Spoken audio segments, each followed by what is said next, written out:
시청자 여러분 안녕하십니까? VOA 뉴스입니다.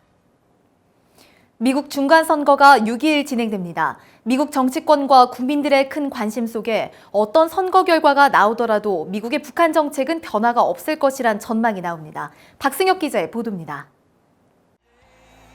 6일 미국 중간선거를 앞두고 공화당과 민주당은 사활을 건 선거운동을 벌였습니다. 공화당 소속인 도널드 트럼프 대통령은 직접 유세 현장을 찾아가 지지층을 결집하며 북한 문제 등 자신의 정책들을 강조했습니다. We've had a lot of success. North Korea, Egypt, remember? We bring a lot of people back and that's good. 오바마 전 대통령의 지원 유세 등 총력을 기울인 민주당도 북한 문제에 대해서는 공화당과 비슷합니다. 북한 정권에 비판적이며 공화당보다 더 트럼프 행정부의 강한 대응을 촉구하기도 했습니다. I don't think that the crude oil sanctions are tough enough yet on them, and I would like to see those intensified. 한반도 전문가들은 민주당이 의회를 주도할 경우 트럼프 대통령에게 더 구체적인 대북 협상 결과를 요구할 수 있다고 분석했습니다.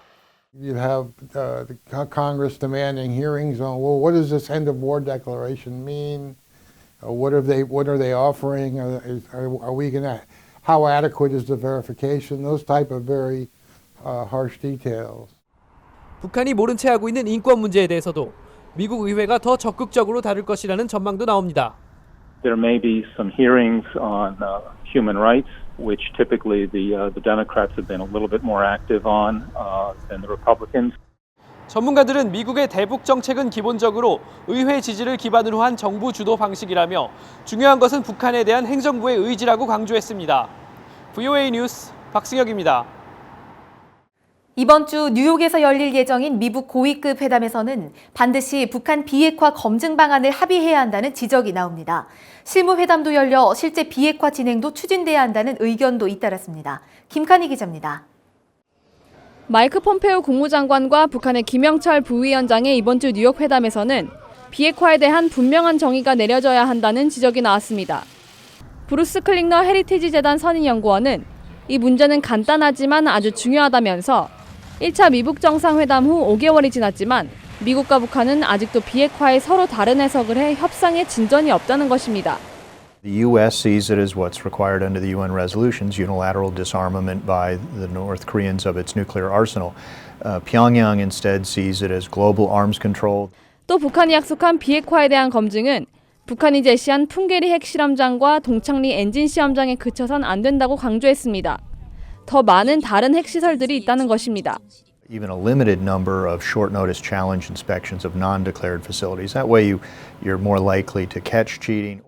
1차 미북 정상회담 이후 한 번도 진행되지 않은 실무회담도 반드시 열려야 한다는 지적도 나왔습니다. 비핵화의 구체적 협상을 시작해야 한다는 것입니다. The first goal, I think, of Ambassador Began is to start the process and ensure that it continues so that the governments can come to a common understanding of how to address the deliverables that are necessary in order to move a process forward. 전문가들은 북한이 스스로 약속한 비핵화를 위한 구체적 실행을 하지 않는다면 미국보다 북한의 손실이 훨씬 클 것이라고 분석했습니다. VOA 뉴스 김칸입니다.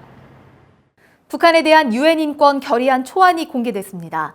유엔 총회 3위원회가 상정한 이 결의안 초안은 북한의 체계적이고 광범위하며 끔찍한 인권 유린을 규탄하고 깊은 우려를 나타낸다고 밝혔습니다.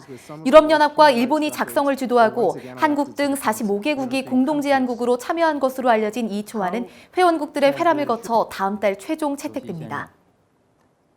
북한 정권에 소송을 제기한 오토 원비어 측 증인들이 다음 달 19일 워싱턴 DC 연방 법원에 출석합니다.